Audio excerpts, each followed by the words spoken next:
we go to Oak Park, and we go to Quivira, end up our day in Cheyenne Bottoms. So this is like a 6 in the morning trip until 10 o'clock at night. So it's really fun. This is South Central Kansas. Yeah.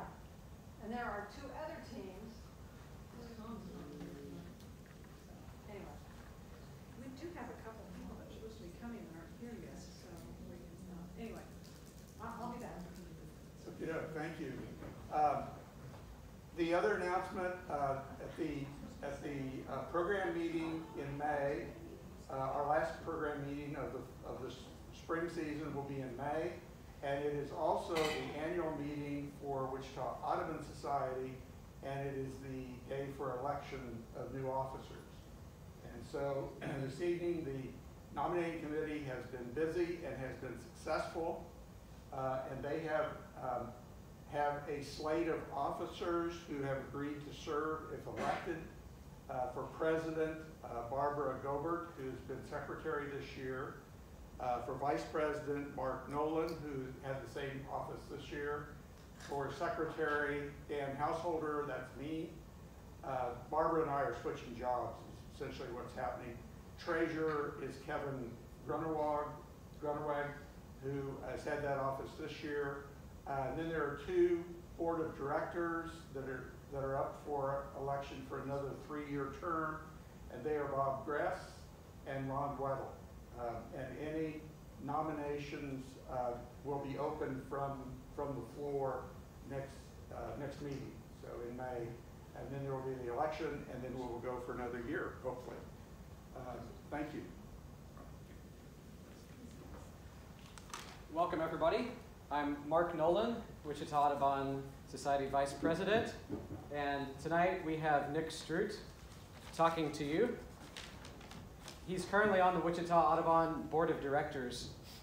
Nick has always greatly enjoyed the outdoors, but wasn't always interested in birds and photography. A few years ago, Nick started his own personal chef delivery service and got a camera to take pictures of the food he prepares. Finding photography enjoyable, he really had a blast when he took his camera to the neighborhood pond to photograph some ducks and anything else he could find. That was the spark that led Nick to getting into bird photography and eventually learning more about the birds that he was photographing. Welcome, Nick. Thank you, Mark, and thank you, everybody, for coming out tonight. I really appreciate it. This is a good place to be. It's a little too windy to be outside birding, so we can enjoy nature in here. And I'll share with you what I found. This presentation I titled it My Low-Key Big Year. Most people probably know what a big year is. I couldn't really actually go all in, but this was low-key because I ended up doing way more trips over the past year, or in last year, than I'd ever done in my life. I've done a fair amount of traveling, but last year it was just one thing after another, and I was like, well, this is the perfect year to just really go all in and try to focus more on finding and identifying as many as I could as opposed to taking the pictures, but I did get pictures along the way. I'm from I'm from Kansas. I grew up in Colwich. I've lived in Wichita. My wife and our 2 boys. We live out in between El Dorado and Augusta now, on out in the country. So we get a fair amount of wildlife out there. So that's been nice. I brought my camera tonight to show you. This is a Canon 600mm f4. It's got a 1.4 teleconverter on it. That's what I use to do all my pictures. I kind of got more interested in this and got a little crazier with the lenses, and this is where I ended up, and it's pretty fun. So yeah, this is a American white pelican. I did not take this one last year, but it's probably one of my favorite pictures I've taken so far. That's the sun rising at Quivira. It just happened to be flying by and just got it in the middle. So last year, started out the year with just going around El Dorado Lake and our house and stuff, just kind of keeping local. I started out and got around 104 species. And in, April, we had a trip to Puerto Vallarta, Mexico.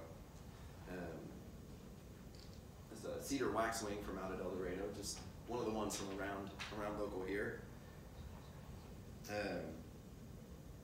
Then in April, we took off to go to Mexico, Puerto Vallarta. My uncle and his family, years ago they moved to Superior, Montana, and now all their kids are grown and getting married and all that. And I don't know, these mountain kids just love Mexico, and I guess they did family trips there. And so my cousin and Travis, he's the middle child, him and his fiance chose this really cool place called Hotel Playa Fiesta, and it's just south of Puerto Vallarta. It was a really cool place. I can't remember, like, it can keep up to 100, or it can hold up to 100 people, so you can have your entire wedding party, book the entire place out. So it's real private, and they take great care of you. And so if anybody knows anybody getting married, I highly suggest this place. We had a great time, and they take great care of you. So you get a little travel information as we go along here too. This was the beach right out front, and this is kind of like the pool area. This side was all the rooms and stuff, and it was just really beautiful. So we left March 23rd. Oh, I said April. It was March 23rd, and we came home on the 27th. So that was from like Wednesday until Sunday. And one of those days, I think it was the Thursday. Yeah, it was the next day when we got there. Through I think I was using like a Facebook group from down there, like Vallarta Birders or something. And anyway, got a hold of a guy named Antonio Robles, and scheduled an appointment for him to come pick me up at, I think we left at like 7 a.m. and stayed out until like 12:30. And he took me, maybe 15, 20 minutes down the road. Super nice guy, and the man knew his birds. He was really helpful. His dad was a birder, and so he picked up on it after years, and he really enjoyed what he was doing, and so we just had a really nice time. Where we were at that would be West Mexico. So Mexico I did not know how diverse how many different species of birds they have there, but there is a ton in Mexico, and the different areas, it varies greatly, even more so than the United States. Some of the endemics were this Colima pygmy owl. I did see a golden crowned emerald, citrulline trogon, rusty crowned ground sparrow, Mexican wood nymph, and the West Mexican chachalaca. We had, on that trip, yeah, it was 7 a.m., brought me back around 12:30. Yeah, we just basically walked up this long dirt road, as the sun was coming up, and the whole way up this road, just species after species, just kept seeing them. They'd come out and they'd make noise, and he'd stop, and there was parrots, and one of my favorites was the magnificent trogon. We also saw sandblast jay, lineated woodpecker, russet-crowned motmot, the blue bunting, and striped-headed sparrow. So there was lots of parakeets and macaws. The military macaws were there. I heard them and saw them, but I could not get good pictures. Those birds were gorgeous. So went with him that one morning, and then just down the beach, I was able to sneak away several times. So this is why it was called low key, because I had to be there with my family, but I was able to sneak away a little here and there and see what I could find. So one of the spots was just down the beach. There was a spot where the water, like a little stream, was flowing into the ocean, and I just went over there, and anywhere you got trees and water and stuff, that's a great place to look. So I sat there a couple times for a few hours, and got even more bird. I was using the Merlin ID app to pick up on some sounds and check it all out, and then identify the photos that I took, and so that's how I was doing a lot of the IDing. Before I left, I was looking on the Merlin Bird ID to see what could be expected, so I could kind of have an idea of what I was seeing. So I wasn't going in completely blind. Just down the beach there's brown pelicans that were diving all day long. I could seriously just sit there and watch them and photograph them all day. They'd come in and dive head first and go down and come up. This was a cool one for me, a streaked back Oriole. I did also see a rusty crown brown sparrow. That one was really neat. Didn't really get a good enough picture to show everybody. Another one that we find in the U.S. And I think, no, I didn't see it up north. Is it McGillivray warbler? I come at this more of a appreciating nature and photographing, and not so much the scientific part of it. So I'll probably mispronounce some of these birds. So yeah, that warbler, and then also the one that was really neat was the ivory-billed wood creeper, not the other one. When I was reading through, I saw that, I was like, ivory-billed, what? So it's fun to go to these different places and see, it's like the brown creeper here, only this thing was huge. It was probably, 3 times as long as the brown creeper. So I did that a few times, and then it wasn't until I got down there that I realized that there was one very cool bird that was on the list of possibilities. So I was on my phone, researching, trying to find where it was being seen, trying to find a way to get to it, you know what I mean? And this was Mexico. I didn't really, my mom threw a fit, and my wife did too, because I was going out, leaving the resort and stuff, but this guy was great. But, so I kind of had to figure out a way to do this and, be careful at the same time. The area was real safe, by the way, but, so I did some searching and finally found a place that could help me to go out, the next morning. So the next morning I took a taxi to, it was probably, maybe 10 minutes down the road to, I think it's called Miss Mayola is a town. Hopped out of the taxi, walked down the beach, and there was a guy waiting there for me. He had a snorkeling tour, and he was offering to take me out in a snorkel boat by myself and go around. He would take people out around Los Arcos National Marine Park. I didn't include a picture of it, but it was these gigantic, rock islands. There was just a chunk of rock sitting out. Part of it had a cave. Oh, I did have pictures of this. Yes, there's part of it. So yeah, gigantic rocks, and so there was magnificent frigate birds that were roosting, and I'm trying to think what else. Just tons of magnificent frigate birds. So West Mexico and in the ocean, does anybody want to take a guess of what bird it was that I saw that I was after? Not the magnificent frigate bird. It was a blue-footed booby.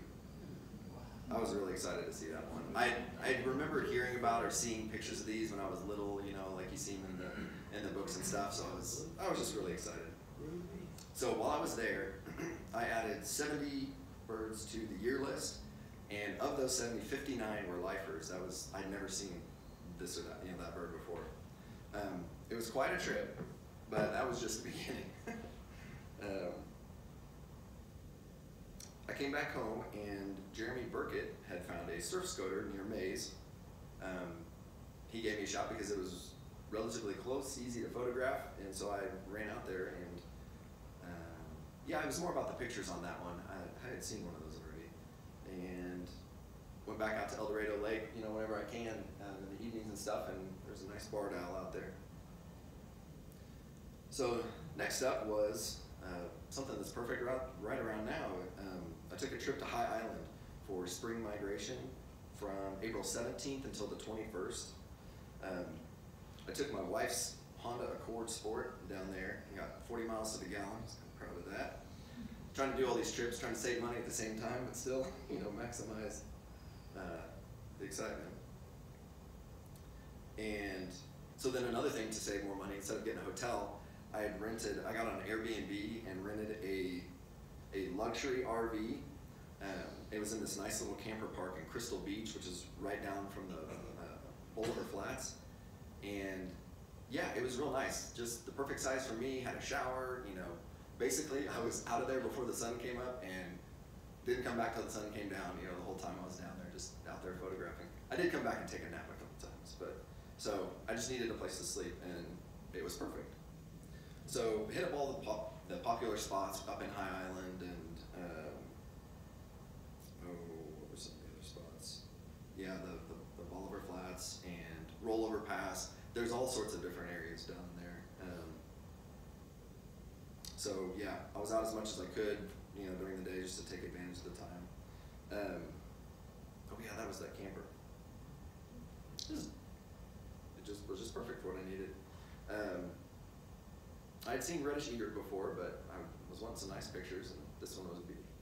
If anybody's not seen these, they do a lot of, I don't know how to describe it, like dancing around, and they get pretty animated trying to spook out their fish that they're after in the water there, and they'll cover up the water and move. So this one was dancing around and putting on a show. It was pretty funny to see. I also like the ruddy turnstone. All the colorful ones are kind of my favorite. And I think these ones are elegant terns. I may be wrong, but yeah, it was kind of an overcast day. But there was at the Rollover Pass, there was just a bunch of seagulls, or a bunch of gulls, and a whole bunch of different species, and then black skimmers and several different types of terns. So that was a good spot to just kind of sit back and watch for a while. I knew there was a chance to see and photograph crested caracara. So I had just happened, I was cruising down the road, saw this one, and just had to pull over, and he sat there for quite a while and let me get some good shots on it. It was this tree was gigantic, and it was just all dried up and mangled. Had been, I think it'd probably been through the hurricane. You could tell it was a rough looking tree, so it was perfect for that photo. Nelson sparrow, we get LeConte sparrows here, and every once in a while you're supposed to be able to find them. Nelsons, I never have, but I did find them down there. They hadn't migrated north yet, so I caught one of those. Didn't get good pictures of it, but I did get a seaside sparrow. I'd never seen that one before. And yeah, people were saying, when I was talking to different people, they said that, and this one did come out very close, but most of them were often, way off in the grass and singing and just not being cooperative. But this one popped up, and I was thankfully ready. Of course, I was after warblers, and I did get good looks at my first hooded warbler. With these and the black and white warblers, and sometimes the prothonotarias, it's so funny when you come across some they seem like they're almost tame, like they'll hop around by you. They don't seem to mind you too much, and this one was doing that. It was hanging around. He knew I was there, and there was nobody else around, and so he was looking around for some food on the ground there, and that was actually on the path. So this one was a lifer, and then so were 22 other of the birds that I saw there. So for that trip, so for the other one, it was the blue-footed booby was my, top bird. So for this one, I had never seen an American oyster catcher before, and of course to see it would have been great, and to photograph it was just, and I tried, and they were at the Rollover Pass. People kept seeing them. And finally, I got a tip from somebody that said they're there first thing in the morning because people show up and spook them off. And so finally, the last morning, I packed up the car and was heading out and had to drive by this spot, and I was after him. I was like, this is my last ditch effort, and pulled up there because I was gonna, pull up if he wasn't there, back to Kansas, and pulled up there, and there was 2 of them out there, and the light was gorgeous, and nobody was around, and so I felt like I needed to be closer. So I took my shoes off and rolled up my pants a little ways, and kind of like crept out there a little while, a little ways, and they were staying put, and got within good range. I don't have to be terribly close with a lens like that, but there's a certain distance, and most birds are comfortable with it. And so I was able to get close enough, and they eventually did take off. More people started showing up. And so on my way back, there was all these oysters, in the mud, and I was just, up to my ankles in mud, and I stepped on one of those oysters. Man, it cut me so bad, it hurt. I was bleeding, and there was mud everywhere, and I had to drive like that all the way back. I think I did go back to the camper and went in their shower and washed it off and stuff, but oh man, it was throbbing, it hurt so bad.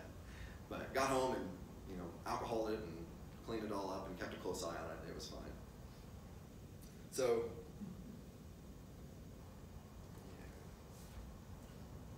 after that trip, I headed home with 85 more for the year, and my life list by then was at 399.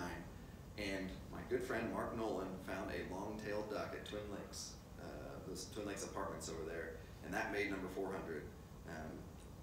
Not a photographable bird, it was way out there, but definitely did see it, so thank you, Mark, for that. Came back home, and around El Dorado Lake, it's in the summertime, it's fairly easy to find prothonotary warblers, and so I went and always like to go visit, where they typically are, and got some good shots with him one day, and his lady was there too. I think they nested. Didn't stick around long enough to see, if that's what for sure happened, but more than likely. So that was in, what did I say? That was in April. So May 6th, my friend Roger, I've known Roger for a long time, and we've kept in touch since 4th grade. He's into tree climbing and tree trimming, as his profession now. And so he invited me to come along with him to a tree climbing competition in Fayetteville, Arkansas. He ended up being one of the judges, he was hoping that would happen, and it did. And I came along to take pictures to, help my business, practice, have fun with him, that kind of thing. It ended up being a really fun time. So we went up to Fayetteville on May 6th, and we stayed at this really cool RV park in Fayetteville called Hog Valley RV and Treehouse Resort. And we're like, well, trees and birds, it's a tree climbing competition. We're gonna stay in a treehouse. I don't think, nope, didn't get pictures of it. But yeah, they had this, it was basically like a house up on stilts, so it was even with the canopy. It was really neat, and the RV park was just gorgeous. Everything was new and clean. So I did some photography some photographing of the guys that were training for the competition. They would climb up these ropes, and they'd have to go out and use the saw to ding the bell, and that using both hands and all these different things. I learned a lot while I was there, and it was fun to watch these guys. They get really into it. So I took some pictures there. And they picked this park. I don't remember the name of the park, but it had some massive trees, and so these guys were, had to go and set up the bells and stuff, and string up ropes, and yeah, it was really neat. So that was on Friday. Then Saturday, I took the day and went around to a local park to go do some birding, and came across my first chestnut-sided warbler. This one was actually really cooperative too. And that Merlin Bird ID app, sound app came in helpful. It brought to my attention that bird, one of these birds was around, and so I was able to, listen for it and keep looking, and finally, finally found it, along with a couple others. I did see my first yellow-throated warbler too, and the third lifer on that trip was yellow-throated vireo. So just that little 3-day trip, the year list was up 9 birds to 305. And since I knew it was going to be a year like no other, you got to go out to Quivira, and I had to go for burrowing owls. They've been seen out there, they're there from time to time. I'm not sure how regularly, but this was closer to Cheyenne Bottom. This is where I found these. I was driving down the road where they had been seen, and saw one, and it was basically in somebody's front yard, more or less in their front, animal pen, and pulled off and just laid on the ground and just laid there real still and just let them do their thing and try not to be a pain. And she had, I think there was 3 little ones, and they ran across the ground in the sunset, and it was just nice. So typically when I do that, Quivira for me is like an 1.5-hour drive, and so I try to camp out and catch sunset the next morning, and it was worth it. It was a clear, calm morning, and the land is so flat out there. The sun is like right at the horizon, so able to get pictures of get a picture of the snowy plover right at sunrise. So I think I did do another Quivira trip or two later on. I know I did one and got the whooping cranes in the fall with bobgrass. But the next trip was probably the best time ever. My wife's cousin was getting married in St. Louis, and the weekend after that, the other cousin, my cousin Travis got married in Mexico. His sister was getting married in Montana, in Superior, Montana. And so we made a big family road trip out of it. Once we heard that these two weddings, like the previous year, once we found out that this was what was going on, my wife and I were like, let's do a road trip. You know, let's get the boys and, you know, just go on the road. And, you know, it was really a blast. Didn't do a whole lot of birding just because we were traveling so much, and but I was able to see my first western bluebird. There was violet green swallows in the little shed across the street from the hotel we were staying at, and my uncle had a Cassin's finch in his front yard. And then we drove up to this nearby lake, and we did this when I was little too. There's this nearby lake called Diamond Lake, and it's like switchbacks a million times up the mountain, and then you get to the top and it's this beautiful crystal clear lake, and then you can take this trail up, and I don't know how many, a couple miles. The kids did it fine, but up the trail to this upper lake, and caught some waterfalls along the way. I didn't bring my camera. That thing weighs like 13 pounds. So on this trip, and the whole family was there, I was like, I'm just not gonna mess with it. I wanna be able to help, you know, if anybody needs help and stuff. But I should have, because I saw my first lazuli bunting up there. That was really neat too, seeing them just out singing and stuff. So the wedding was awesome. I didn't include a picture of that. But after that, we headed up to Glacier National Park. And unfortunately, this was like one of 5 years in like the past decade or something that they typically this was in July, beginning of July, they typically have the going to the sun road open, but there was so much snow that it was still closed in July. So we weren't able to experience all of Glacier. So if you do go up there, I highly recommend it. It is worth going to Glacier, but make sure when you go, you're able to take that road up there. And really see the rest of the mountain and stuff. I got a berry thrush there and harlequin duck. It was a female, so no pictures. And she was in, I forget what the name of the river was, but that river was running so fast there was no way for pictures. But on the way home we stayed in Denver. Oh yeah, that was Glacier that morning. On the way home, we did stay in Denver and got a few. I went out that morning and got a few more birds at the Cherry Creek Reservoir, and this one was a Say's Phoebe. I think I saw like 3 or 4 of them that day. I kind of learned a little more about geography and what to expect to see wherever you go, and this was one that was kind of a surprise, but it belonged there. So that's another advantage of traveling and paying attention to nature. So not a lot of opportunities for birding, but that 10-day trip, I added 21 lifers and 31 to the year, and the year was now at 351. So the next trip, this is July, I had to wait clear till September. So I made the rounds in Butler County and went out, got my yearly grasshopper sparrow photo. I always like to see those. And then the next trip, I went to Baltimore, Maryland. We're about halfway. So I got invited to go out to Baltimore, Maryland to,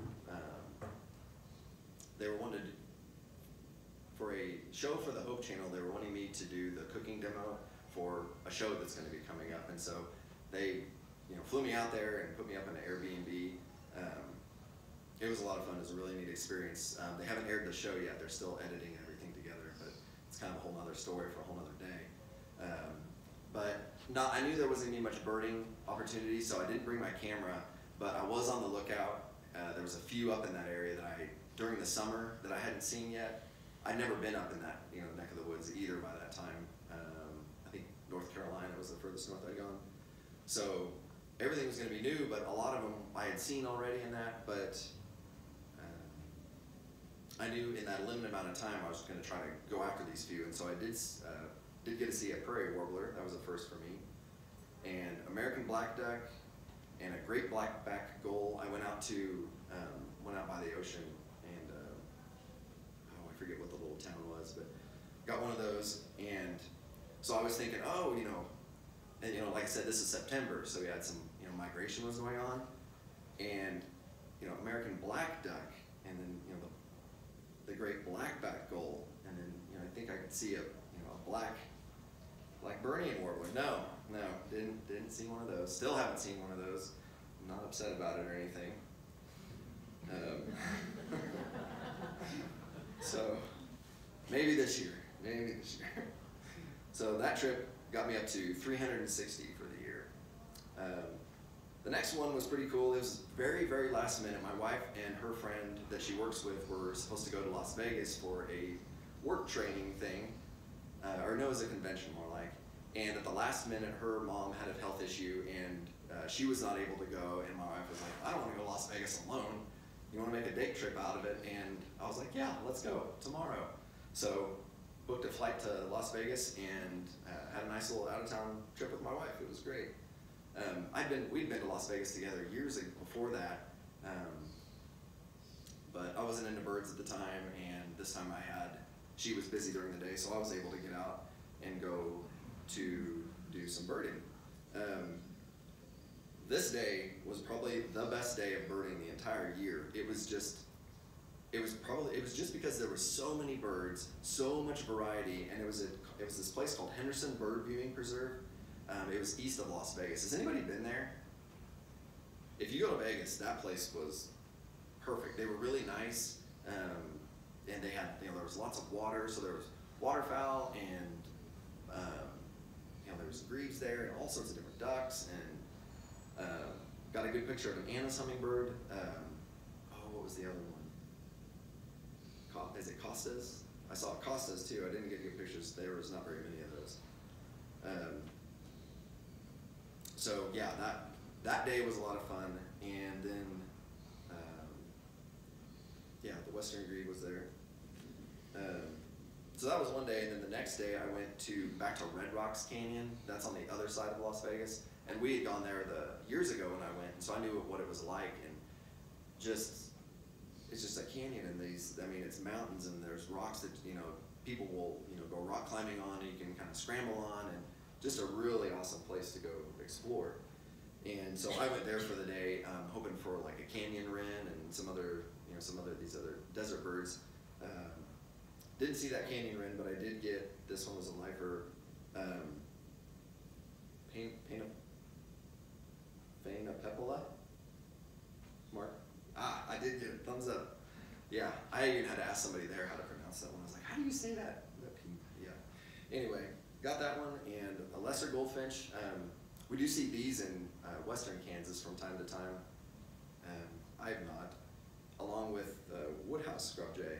Those were there as well in Vegas, but these will show up in western Kansas. That trip was really fun. My wife and I had a great time, and I got 11 lifers, and yeah, had a nice time together.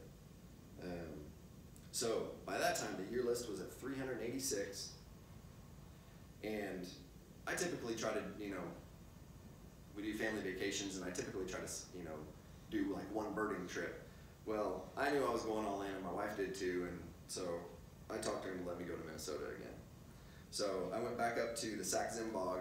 That was my third trip there, and I still have only seen one of those great gray owls. But every time you go up there, it's an awesome trip. If you've never been, it's worth it. It's cold, so it's definitely cold, so you gotta be ready for that. But this was a shot from I took my drone, and this was a shot of, I think it was Admiral Road. So just to kind of show you, that little dot was my truck. Just to show you how vast and desolate you know, that most of that area is. So there was, you know, the regulars were there, the evening grosbeak, and pileated woodpecker was very cooperative. They typically take the animal, like deer rib cages, and they'll set those out, and the woodpeckers and the chickadees and most of the birds like to come to those, and they pick the fat off of them. And so around the feeders, there's rib cages, and you know, the different woodpeckers like to come in. And not a lot of pine grosbeak last year, but went for some drives looking for some other birds and came across a couple of these. And I like this shot. It has the male and the female in the background. I kept calling those bogberries, but I don't remember what type of plant that was. But yeah, typically you can see that, you know, if you look hard and get up early and are really diligent, you can find a gray owl. And then the first time I went up, I did see northern hawk owls up there, and those are really cool. But there was only one seen all last year, and I didn't see it. But nearby is Duluth, so I did run out there. There's usually some good birds out on, I forget which one of the Great Lakes that is, but I knew that there was a white-winged scoter that was seen, so I saw that one. And then this one was a glaucous gull. Had to do the birder thing and go to the trash dump to find this one. It was fun, but it was worth it and a little bit stinky, but it was worth it. I think it's probably one of the prettiest gulls I've ever seen. It was real, you can tell, just light gray and mostly white, and just a real, you know, soft bird. So on the way home, the last day I was there, I was able to get that drone picture. They started getting dumped on with snow, and so that morning there was basically nobody out. Everybody was, you know, messaging and saying, "Don't go out, you're gonna get stuck," you know, all this. Well, I just got that truck, and I kind of was wanting to test it out, and I knew I could handle a little bit. So I went out that morning, and yeah, I saw a few things, but the next morning was the morning I was leaving, and I went out to my truck, and there was probably 6 inches of snow on top of it. And so I shoveled all that off, and there was, you know, the snow plow had come through, so there was snow, you know, almost to my waist, you know, trying to get out of there. And the whole way home, it took, I think it ended up adding 3 or 4 hours to the trip just because I had to go so slow. There was a couple times where I almost, you know, was like, I need to turn around. I don't know, I don't see any cars, there's nobody out here. So, but I did pull over a couple times and get some nice pictures of these flock trees.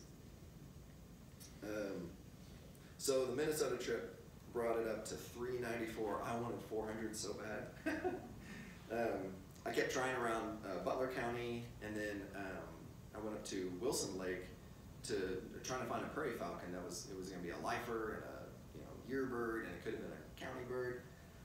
Never did see one of those, but did get a mountain bluebird. That place is really reliable up there for mountain bluebirds in the winter. Takes a little looking, which is not a bad thing, because if you haven't been up to Wilson Lake, it's another one that's worth going to. That place is really pretty. It doesn't quite look like Kansas up there. It's really unique. I need to go in the summer and try to camp up there or something, because it's something. But yeah, you look around and you can find some flocks of mountain bluebirds. So tried for that prairie falcon, didn't see one, and ended the year at 396 for that mountain bluebird. So that was no, there was the mountain bluebird, and then I went to Slate Creek wetlands and found the swamp sparrow. That was the last one.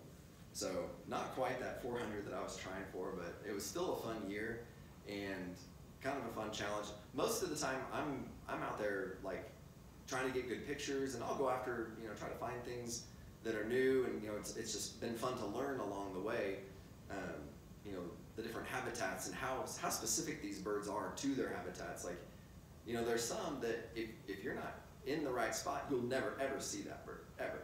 And so that's why most people see oh yeah, I didn't know we had that one here. All I've ever seen is cardinals and blue jays, and that was one of the most interesting things that I never knew when I started birding, was how specific they are for their habitat.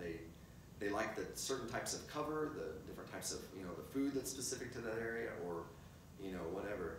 So that's something amazing that I really learned along the way. But you know, so for like last year, it was all about the number and, you know, trying to push it. This year I've slowed a lot down quite a bit. Got some fun trips coming up.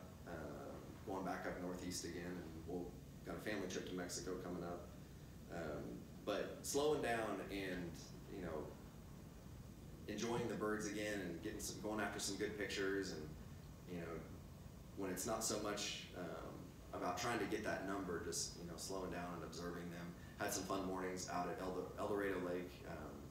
I like to hide out and try to get, you know, nice low pictures of the ducks on the water, and, you know, just being out there seeing them. You just never know what you're going to see, what's going to happen when you're out there and nature doesn't know you're there, and nature just happens, you know, whether it's a bobcat walks by or, you know, or whatever. But yep, it's definitely something I enjoy. You guys are all here, I'm sure you enjoy it as well, and it's something I've been sharing with my boys too. They really like the outdoors, and I'm thankful that we're out where we are. It's a little more wild in our place in El Dorado, out in the country, so they get a little more experience of that. And this last shot is the Milky Way. This is the meadow. My uncle's house is down there on the corner. They bought this. It's a nice place, but there was this old farmhouse or an old house on it. Like,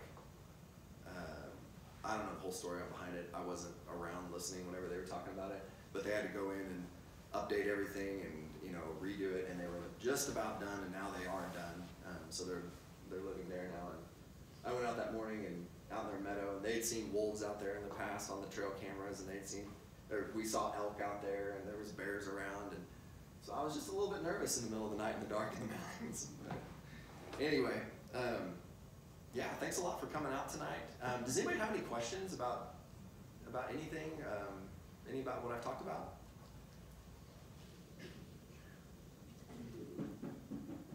What is the typical distance you are with that camera from where you get your best shot? From about here to the back of the room.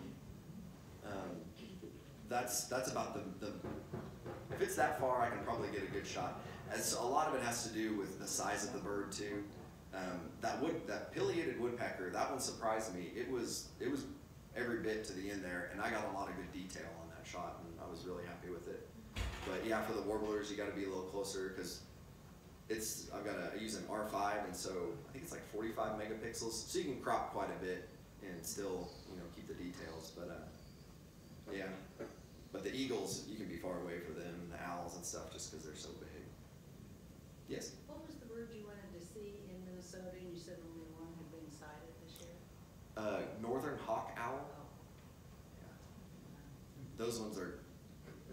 I don't know if they're in any other state other than Minnesota in the winter. They hang out in Canada most of the time, but they will come down in the winter. The snow, especially, and for the great gray owls, the snow gets too deep further north, and they can't get after the voles and the rodents and stuff, and so they come down where the snow's a little more shallow, and they can get their food. Is anybody else in here birder?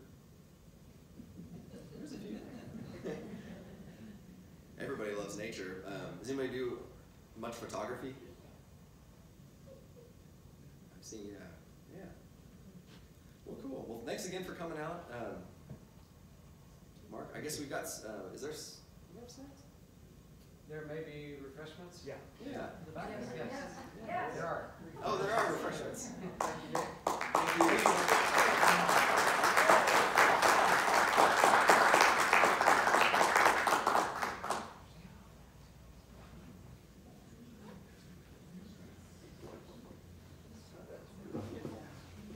Thanks for coming, everybody. Next month we have Kevin Grunaway talking about Brazil.